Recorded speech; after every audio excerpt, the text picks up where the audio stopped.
Anajisikia ametingwa kwamba ibada ziko nyingi, nitafanya na nyingine. Hizo ni dalili za mtu anayeelekea kuanguka, anayeelekea kutoka mikononi mwa Mungu.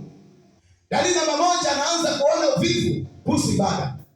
Hajisikii kufanya ibada kabisa. Siku ya ibada ikifika, naona mbona inafanya haraka. Yaani Jumatatu tulikuwepo hapa, Jumapili tulikuwepo hapa, leo Jumatano.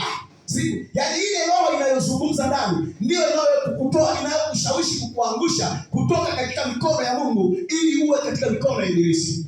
Kwa hiyo dalili namba moja, huona uvivu, hujisikia uchovu siku za ibada. Kwa inapofika siku ya ibada, ya unajiona kama umetingwa sana na kama una ratiba ngumu. Alafu muda wa ibada ukiisha tu, unajiona uko huru sana, hata hujatingwa.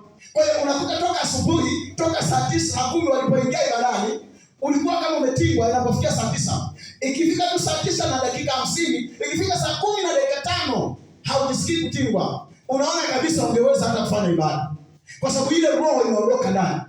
Sasa kinachotokea, hizo ni dalili za mtu anayeelekea kuanguka mikononi mwa Mungu.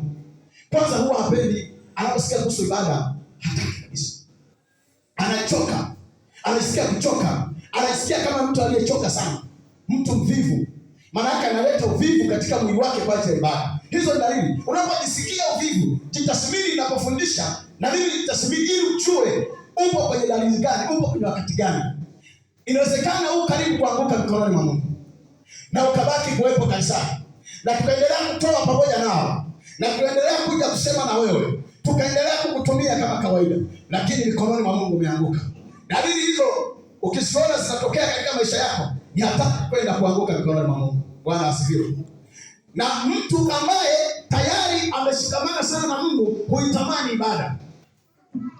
Dalili ya mtu aliyeshikamana na Mungu, unaona hata nafsi yake inatamani ibada. Yaani amekaa nyumbani, anaitamani siku ya kwanza ya juma, anaitamani siku ya Jumatano, anaitamani siku ya Ijumaa. Lakini mwingine hasikii sauti ya kutamani hivyo vitu, ila anasikia tamaa siku hizo zote zingekuwa za kazi. Hizo ni dalili mbaya. Haleluya. Bwana asifiwe. Kwa hiyo ukiona unatamani kazi zote, siku hizo zote zingekuwa siku za kazi, hiyo ni dalili mbaya. Mikononi mwa Mungu, kanisani tunajua huko, lakini mikononi mwa Mungu unaenda kuanguka.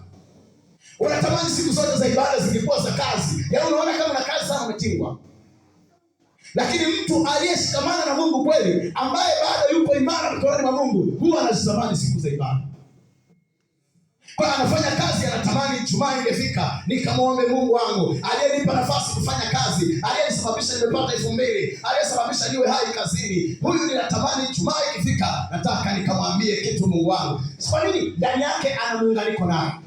Lakini muunganiko ukitoka kati ya huyu mtu na mwanadamu, huwa ile ibada hataki kusikia.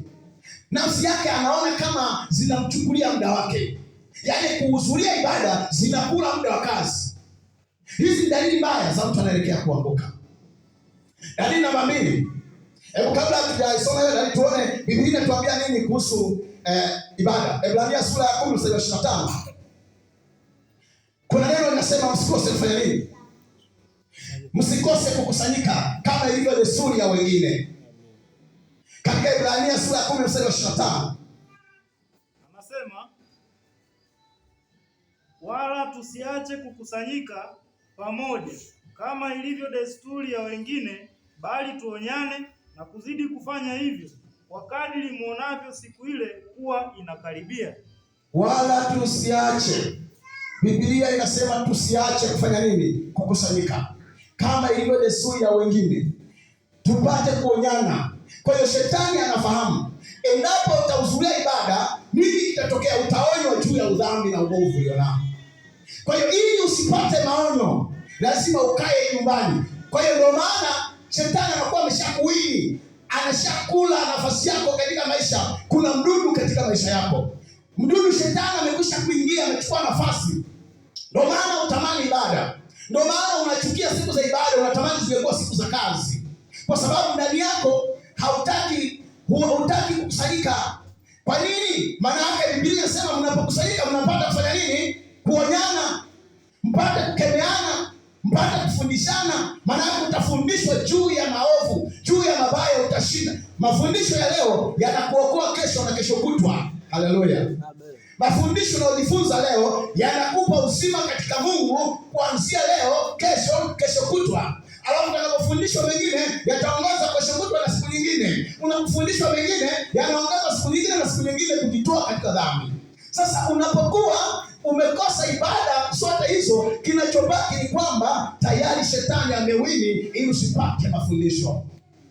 Kwa sababu unaposhindwa kukusanyika, maana yake ni kwamba umekubali kutoonywa, umekubali kutokufundishwa.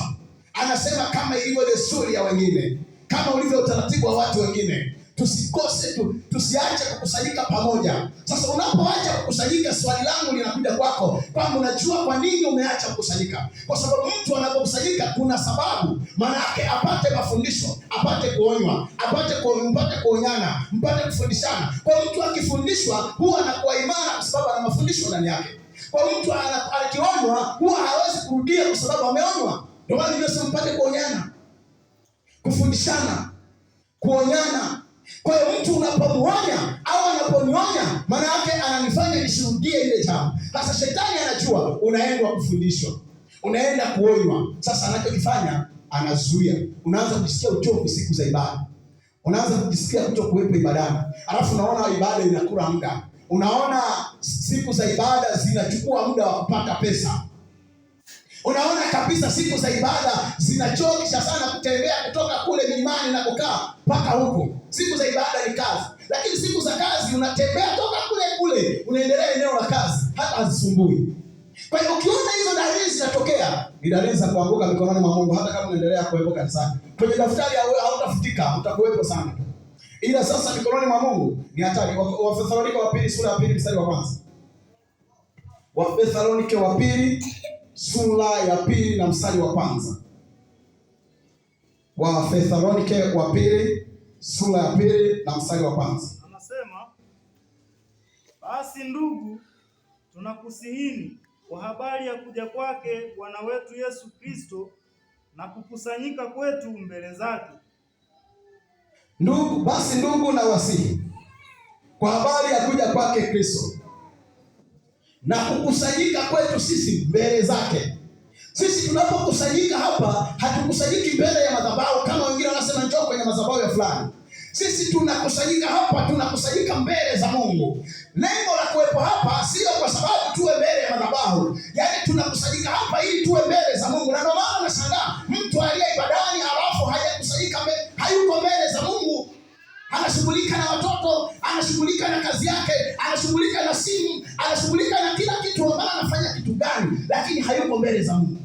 Anadhani amekuja mbele ya madhabahu. Hakuna, umekuja hapa, umekuja mbele za Mungu. Unapokusanyika haukusanyiki kwangu mimi, haukusanyiki kwa mchungaji, unakusanyika mbele za Mungu. Kwa hiyo unapokuwa hapa ibadani, lazima ujiconnect mbele za uso wa Mungu, ujiconnect na mafundisho ya neno ili upate kuwa imara, na Mungu atakupa cha kufanya. Na Mungu atakusababisha upate majibu ya mawazo yako. Kwa njia ya neno, mtu anaweza kujibiwa hisia na mawazo yake. Kwa sababu mtu anapojiconnect na Mungu, maana yake hapa ungekaa hata nyumbani, umekuja hapa ili ukusanyike mbele za Mungu, sio mbele ya madhabahu.